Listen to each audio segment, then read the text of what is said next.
is 5:18 on a random Sunday, on a random day, in a random month. And I just finished like 15 job applications, which I hope I hear back from. Because me and unemployment aren't working out. This is not the dynamic duo that I thought it was going to be. And I'm going to talk about books. So yeah, I don't really know how I want to go about this. I've tried to do this several times in my life. That is like be a YouTuber. Like I never claimed to have the YouTuber genes.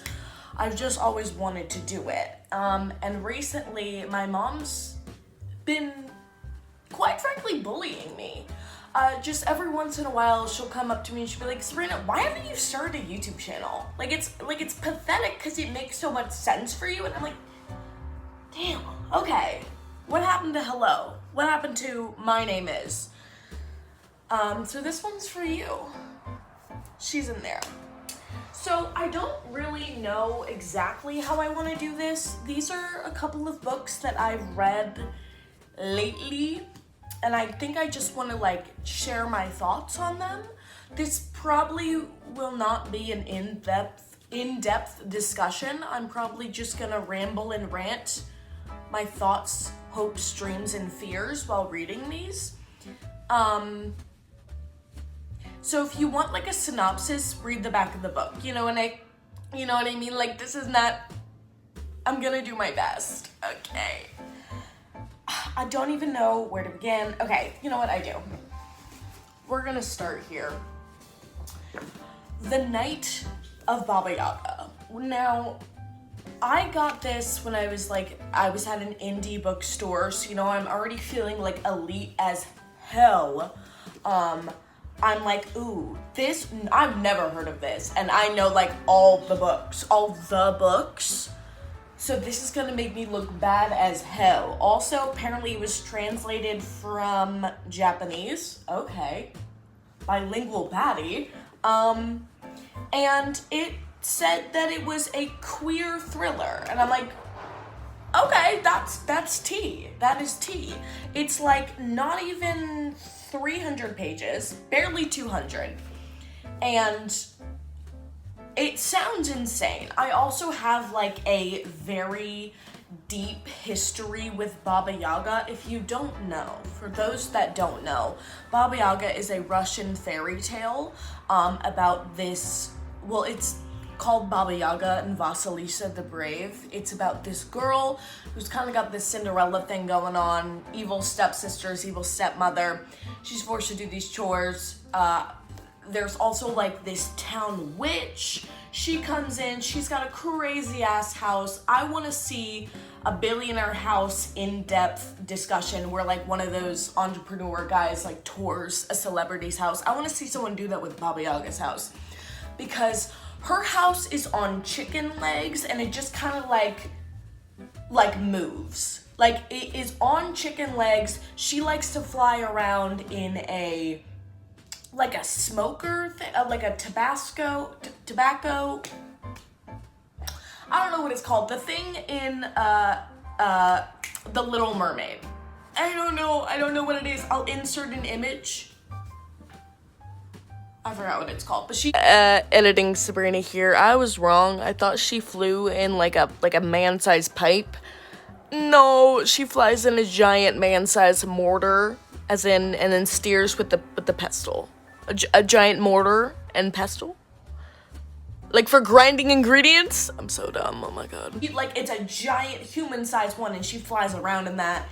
And she's kind of like, she can be good, but she's mostly bad. She's just a baddie who does what she wants. If she sees someone, she's like, I would like to infiltrate their lives and stir some shit up. And then she does. And it's epic. And no one can stop her because she has a magical house that runs on chicken legs. You know what I mean? Like, you don't want that smoke. So when I picked this up, I was super excited because I, as a child, have so much like love and respect and like intrigue for the story of Baba Yaga. Turns out it's got like just about nothing even remotely to do with that, which was a little disheartening. to find out as such a Baba Yaga stan. But it is about this girl named Yuriko Shinto, and she's crazy as hell. She grew up, there's something supernatural with her. I don't think we ever figured out what. This is more of like a ramble of thoughts disguised as a story. She's like really strong, really resilient, built like a freaking ox. She's built like a male main character and like the big main character in a BL. Like she like chest the size of a freight train, like arms as big as an ox. Like she really was the best to ever do it. And a woman in these times, in these places, where does this take place? Tokyo, 1979? Yeah, no, that's a little suspect. But no one was really like, whoa, who is this workhorse of a woman? They were more like, I cannot wait to enslave this young woman. Which I found interesting. I mean, don't get me wrong, that makes sense. But anyway, she gets picked up by the Yakuza group.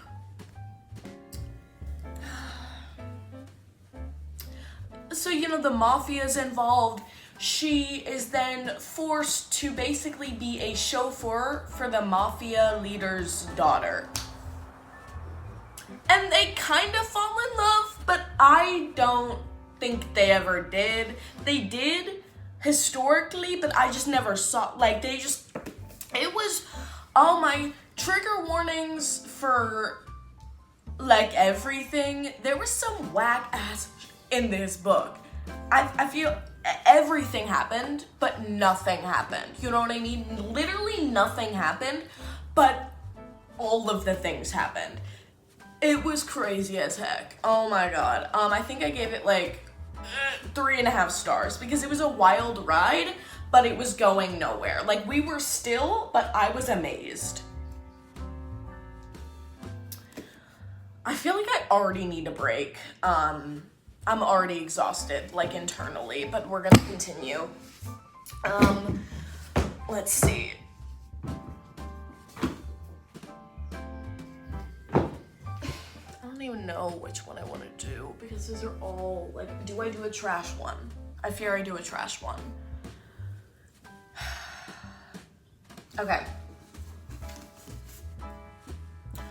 I'm a Stephen King connoisseur. It is not something that I, shout from the rooftops, because what I always say is Stephen King is a really good storyteller. Terrible writer. Oh my goodness. Every decision he makes, you read it and then you have to put the book down and then you think to yourself, Stephen, go to your room, young man. Think about what you've done, because why did you do that? There's, in some of his, most classic works, there's the classic scene in It, the one with the clown, where, they've saved the day. They are kids, 6 boys, 1 girl, and they're, lost in the sewers, the clown's defeated, and they're like, guys, we don't know how to get home. Keep in mind, they've lived there their entire lives, and that's all they do is play around in the sewers for fun, so you'd think that they'd figure it out by now. And the one girl, 11 years old, by the way, Beverly, is like, guys, the only way for us to get out of here is to do the Devil's Tango. And, after reading that, you're like, oh, you could have done literally anything. And you did that, and that just says so much about, and just every single book he's ever written has just got something that leaves a horrible taste in your mouth. And this book is got that too. It's got that pizzazz. Pizzazz. Ew. Pizzazz, more like P-U, because yikes. I honestly don't remember jack. But there is a bit of a rant that I do want to have about this book. So we have our main character, Jessie. She's, going through it. She's got this husband. He's kind of a scrub. No, he's like a major scrub, stream scrub by TLC, and it's him. Like, it's him. She's like trying to amp up her sex life, and by that, he wants to amp up their sex life. She's like, I'm a baddie. I know my body is T. It doesn't matter that I'm 40. My body is T. He's balding and fat. Like, whatever. So they go to this cabin in the woods, isolated, to do some like CNC. Consensual non-consent. Like, they get there, she's in the getup, they're tied up, it's cute, it's not, he thinks it's cute, and all of a sudden she's like, wait a minute, you're fat and balding, why am I here? Like, women did not go through what we've been through to put up with this. So she's like, listen, I know I agreed to this before, I'm having a change of thought, stop right there. And he's like, oh, this is part of the game, I'm gonna continue. It was not part of the game. She made that explicitly clear.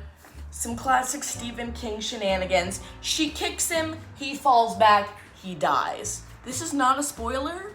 It happens like in the first few chapters. It's pretty crazy. Then all of a sudden we get dog POV. Oh my god, this is where I was like, huh? Like, cause what do you mean we get dog POV? We get dog point of view. POV, you're a dog.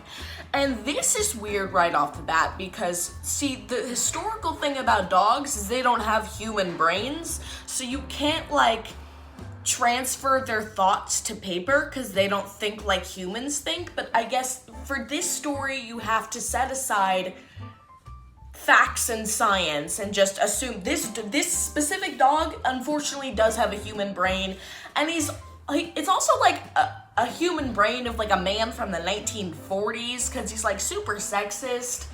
The dog, it's weird. So apparently this family had this like little girl, or maybe it was two girls, and they wanted a dog, and so they grabbed this dog from the pet store, and the dad was like, listen, this was a whim, I didn't think this through, I don't want this dog. So he tells his daughters that the dog ran away. He literally left the dog in the woods and said bye, literally, you know what I mean?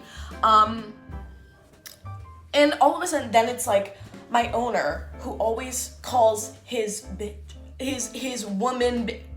The dog refers to women as like a man's bitch. It's really weird. Like, I don't know why this dog has such like repressed views of what I don't understand.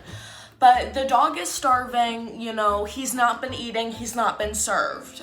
He did not work in hospitality because he's not serving. And he's like traversing the woods, and all of a sudden he hears this woman scream. It's the main character, her husband's dead and she's tied up. No one's around, again, tied up in undies, like husband dead on the ground, okay? Shots fired to the husband. He's not going to be seen for the rest of the book. And then all of a sudden we go back to dog POV, and it's like, ooh, I smell blood, I'm kind of hungry. Well, give me some of that. Let me get some of that. And the girl's freaked out. She sees this dog who's like mangy at this point because it's like fending for itself and smells blood, and there's a dead body, and it's like, ooh, give me some of that. So she tries to like throw stuff at him, but then again, like she can't reach anything. She's tied up. It was just really weird. It was like I don't remember how it ended, but I just remember that like it felt like 50% of the book took place in like the course of 2 hours. And that, I don't know what it is, but that's quite boring for like a large chunk of your book to span the entirety of 2 hours.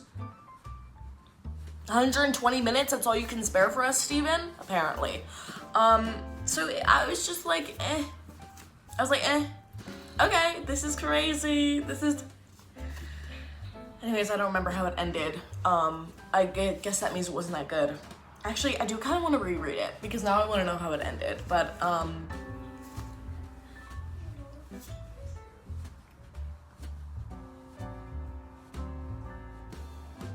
Hey, Cass. What are you doing? What's going on? Nothing. Are you beatboxing? I'm literally trying to film a YouTube video. No, I'm not beatboxing. Yeah, you I are. was talking to myself. No, you're going. I literally heard it in the other room. Literally not. Shut up. Oh, I'm gonna have to bleep that out. The YouTube gods won't like that. I think that's my cue to go. I'm gonna edit and upload this video, obviously, and then we'll see where this goes. I want to do YouTube so bad. I want to yap about books.